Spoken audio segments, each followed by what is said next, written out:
نظم جو ہے وہ باقاعدہ سے ایک موضوع کے تحت لکھی جاتی ہے، یعنی اس کا جو ٹاپک ہوتا ہے، جو عنوان ہوتا ہے، وہ ٹاپک جو ہے باقاعدہ ایک ٹاپک دیا جاتا ہے نظم کے حوالے سے، جس طرح برسات کی بہاریں، برسات، میدان کربلا میں صبح کا منظر، مسجد قرطبہ، اس طرح کے عنوان کے تحت لکھی گئی جو نظمیں ہیں وہ نظم کی پہچان ہے۔ اس کے علاوہ موضوع کے حوالے سے اگر ہم بات کریں تو نظم کے اندر ایک ہی موضوع کے متعلق جو ہے وہ بات کی جاتی ہے۔ اگر مسجد قرطبہ کی بات کریں، علامہ اقبال کی لکھی ہوئی نظم ہے، تو اس میں تمام تر جو باتیں، تمام تر جو اشعار، تمام تر جو اس کے موضوع ہے وہ صرف اور صرف مسجد قرطبہ کے اوپر بیسڈ ہے، مسجد قرطبہ کے حوالے سے بتایا گیا ہے۔ اسی طرح اگر برسات کی بہاریں کے حوالے سے بات کریں تو اس میں تمام تر جو باتیں ہیں وہ برسات کے حوالے سے بیان کی گئی ہیں۔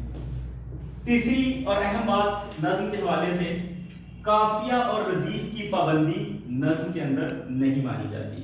یہ ضروری شرط نہیں کہ نظم کے اندر قافیہ اور ردیف بھی پایا جائے۔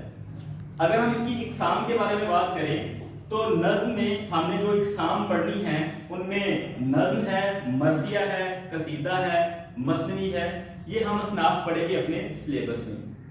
دوسرے نمبر پر غزل ہے۔ غزل سے کیا مراد ہے؟ غزل کے حوالے سے فارسی میں ایک بڑا مشہور مقولہ جو ہے وہ بولا جاتا ہے، جس میں کہتے ہیں گفت از زنا۔ گفت از زنا کا اردو میں ترجمہ کیا ہے کہ گفت باتیں کرنا، از سے زنا عورت، یعنی عورت سے باتیں کرنا، عورت کی باتیں کرنا یا عورت کی خوبصورتی کے حوالے سے باتیں کرنا۔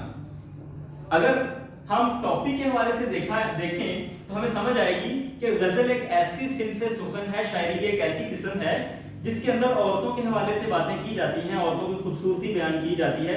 لیکن دور جدید میں غزل کے عنوانات میں بڑی ساری تبدیلیاں آ گئی ہیں۔ غزل کا ٹاپک جو ہے اس میں منقبت بھی لکھی جا رہی ہے، نعت بھی لکھی جا رہی ہے، حمدیہ بھی لکھی جا رہی ہیں، تو جدت کے ساتھ ساتھ اس کے موضوع میں بھی تبدیلی آئی ہے۔ اس میں اگر آپ اس کی پہچان کی بات کریں تو غزل کے اندر کوئی اس کا جو ہے وہ موضوع کی پابندی نہیں ہوتی۔ ایک شعر کا اگر موضوع جو ہے وہ گرمی کے اوپر ہے تو دوسرا شعر کا موضوع جو ہے وہ سردی کے اوپر ہو سکتا ہے۔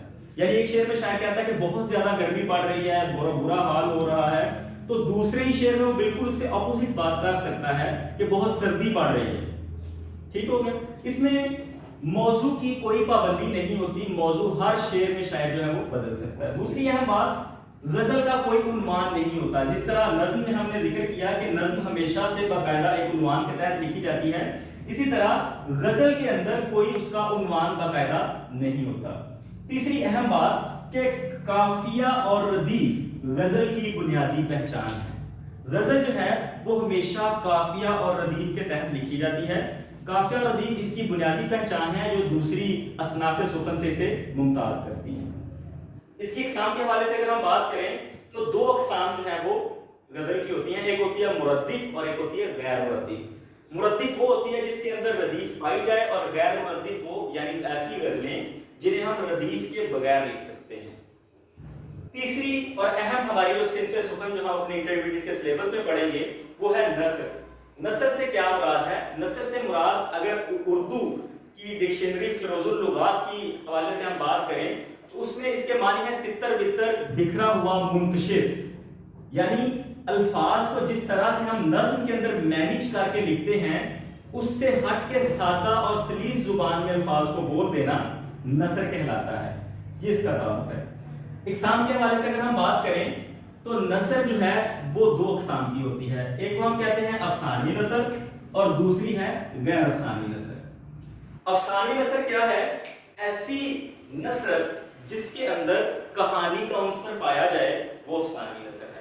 مثال کے طور پہ افسانہ، ناول، ڈرامہ، داستان، افسانچہ، ناولٹ، یہ ایسی اصناف ہیں، اصناف نثر ہیں جن کے اندر کہانی کا عنصر پایا جاتا ہے، اس لیے ہم انہیں اصناف نثر میں افسانوی نثر کہتے ہیں۔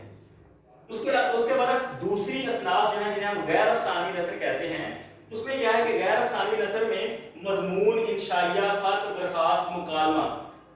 اب آپ کے ذہن میں ایک بات جو ہے وہ کلیئر ہو گئی ہوگی کہ مضمون، انشائیہ، خط یا درخواست میں کوئی کہانی نہیں ہوتی، نہ ہی مضمون میں کوئی کہانی ہوتی ہے، اس لیے یہ وہ اصناف ہیں نثر کی